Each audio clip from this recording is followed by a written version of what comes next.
wach mar pending bills kata gope twak mari juma mokalo county assembly ma Migori itwak gi jopiny gi jo county mingiso gene bilion 1.7 mane ungo kaka pending bills isetemo michulo bilion 1.1 odong milion 600 mano pesa mane wacho ni odong ma pod e pending bill makoro county ni godo mitut ni godo mar chulo sama ochul wego rage tije bedo mayot nikech gin joma samoro nyalo dhi nyiepo yudo ka kaka omenda luorore county mari nyalo bedo mayot en okenge magi miketo mar neno ni milion 600 ma pod odong'gi ochul gi e seche mowinjore nikech thuolo bende ng'adore samoro gin joma noolo gope. Mar ariyo, gavana oneno ka uywaru gi senators kano biro Migori e wach mar non achiel gope miwacho ni nitiere gi miwacho ne gini kare koponi en kamano to aromure senate nikech okunya biro ka to kasiem ni kuonde modhiye udwa nodhi kendo to gimbe giwacho ni wan wa oversight wang'eyo ni to pesa mano wagolo malo kabire county notiyo nade ok owinjo bed ni nyaka siem no ni nyaka waluka ang'o matimore wach mar pending bills gavana? Mokwongo ne committee mar senate cha apani ne gibiro gichanen tarik 10 mar Februari kaparo ema ne gibiro tarik 10 mar Februari kawuono tarik adi tarik 2 dwe mar adek ne gibiro tarik 10 mar Februari tadwaro nyiso ibati ni an awuon gi kaka inena ni an bende an mana gi lony mar ng'eyo parliamentary procedure gi wach senate gi asebedo jakom mar public investments committee mar higa 4 kane an mbunge from 1997 ma nyaka tuotu nachako bedo 98 kadhi mbele kuro koro mabedo jakom mar miluongo ni mar PIK aeta bedo jakom mar PAC kan senator Public Accounts Committee abedo jakom and nawuon kana somo nandiko oversight functions mar parliament a case study mar parliament maka koro theory mare ang'eyo gi practice mare standing orders go ang'eyo nikech kata kaka indiko gi senate timo oversight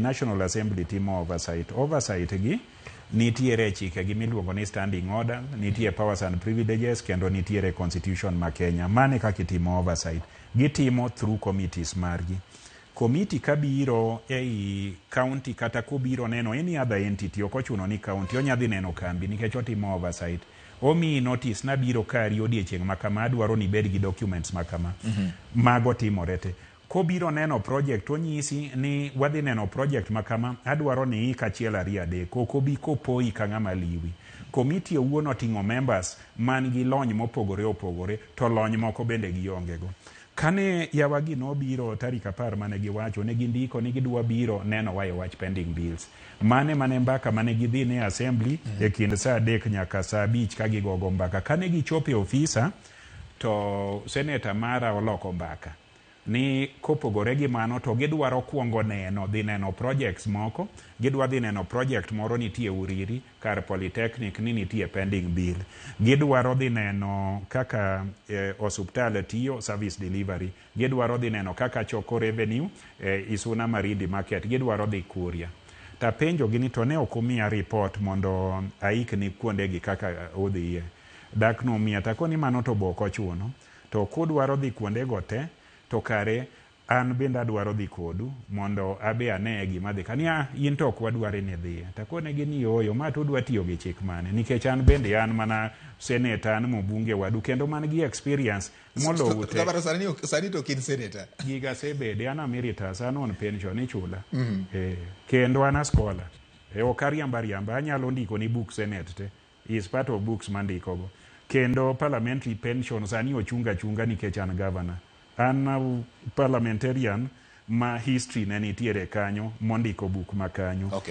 kata jakom Boni Khalwale oyuda e senate oyuda e bunge omiya telo ne kuro so kane gin sis nadhi oversight gitimo ne governor ema kawo muma wanyalo biro timo ni oversight ni in responsible for media kama wantiere ni kwa timo ni oversight tionge ere kaka duoko mochiw go koro duoko ni ka ng'at moro romgo ka onge ng'amo ng'e kata otiyo ka onge ng'amo introduce mano oversight mane to kane en gima open dak ne ginyisa to kata ka gibiro ang'o mane senator wa oluoro ni kik adhi kuro. Koro the chairman noneno quickly to neno ka gino giro yuma gidok e tich mane gitimo.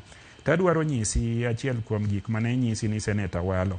Kech senator osebedo ka fuya gi ndege e ground, an bende ok anene nikech kure madaki. An achiel kuom governors ma jogweng'. Nowacho ni en gadieri ni pok wachulo pending bills. Barua ma an go ni iluongo ni Office of the Controller of Budget. Ondike tarik 4 February 2025. Ma ripodgi.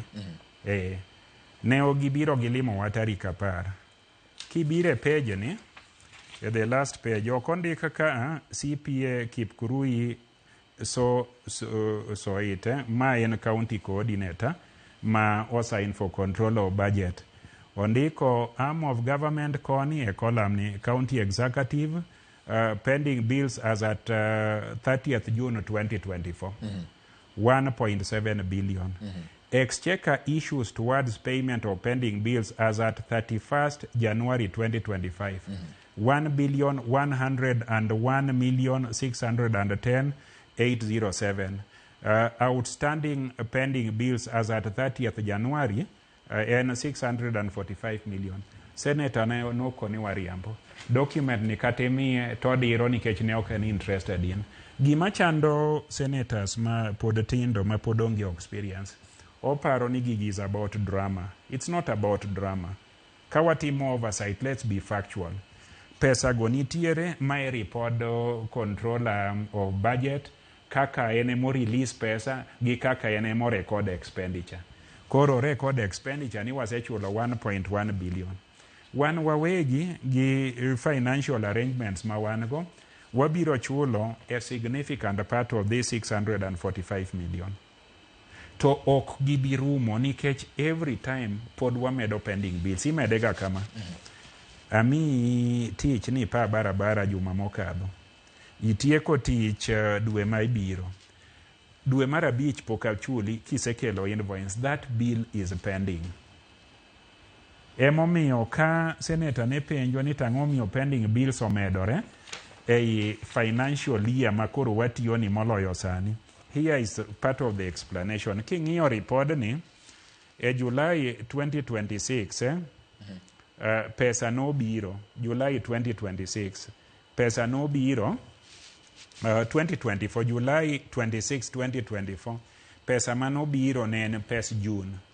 Manyiso ni ka pes June mano biro July, nyiso ni pending bills mathuolo no noko chul. En obedo recorded. Okay. Kibiro... Edeko mane wacho ka?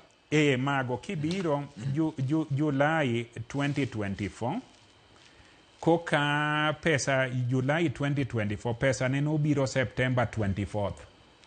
Pesa ne onge ma August, pesa ne onge ma September, pesa ma July koko biro. Seche ma mago biro go tema medo pending bills.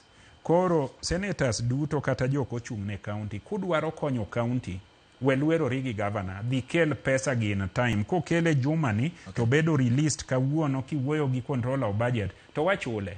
Okay. To ka idwaro drama nikech isebedo kifuyo gi ndege, koro mondo inyis ni tiyo ilwero rigi governor, you are getting it wrong. Okay, governor.